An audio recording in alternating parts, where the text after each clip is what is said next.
We just got through the midpoint of the year, and today I want to share with you the real numbers, the numbers straight from the MLS, and what the market is telling us after 6 months in 2026. Because what is happening in the market right now might be quite different than what you're reading in the headlines. First, let's talk about supply. New listings across the MLS are down 4% from the previous year. And in Boulder County, they're down 12%. Fewer sellers are choosing to list their homes. They might just not be happy with the numbers they could get in today's market. Or they're just really attached to the interest rate they have that they might have locked a few years ago when interest rates were really low. But the more interesting story is what buyers are telling us. Here's what makes this unusual. Buyers are showing up anyways. Pending contracts, homes that are going under contract right now, are up 3% MLS-wide in the first half of 2026. In Denver and Jefferson County, pending volume is up 6%. Buyers are active, there's just fewer homes for them to choose from. However, there's an underlying problem with the market that the headlines might not be telling you. Here's the number that tells the real story. In 2021, 91 out of every 100 listings in RE Colorado resulted in a closing. So far, that number in 2026 is only 64. We have fewer sellers, but we have active buyers, and still only 64% of listings are making it to the closing table. The rest are either being pulled from the market or expiring. MLS-wide, expired listings have gone from about 5,600 in 2021 to over 21,500 last year.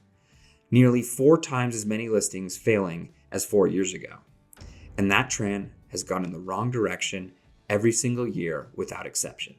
This also doesn't tell the entire story, and there's a pretty big underlying factor that we need to take into consideration when talking about this, and that is price point. A well-priced home under $600,000 in Denver or Jefferson County is in a completely different market than a $1.2 million listing with an optimistic seller. One has buyers competing for it, the other sits, accumulates days on market, and eventually expires. The aggregate numbers don't tell you which market you're in. Your price point and area does. Let's take a light look into area by area. Jefferson County is the bright spot. Closings are up 5%, pending contracts is up 6%, and 70% of new listings are making it to the closing table. They have the strongest absorption rate on the Front Range right now. Denver is showing real improvement.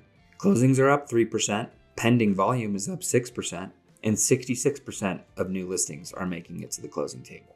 Boulder County is the cautionary tale. New listings are down 12%, only 63% of new listings are making it to the closing table. And expired listings have gone from 332 in 2021 to nearly 1,750 last year. More than 5 times as many failures in 4 years.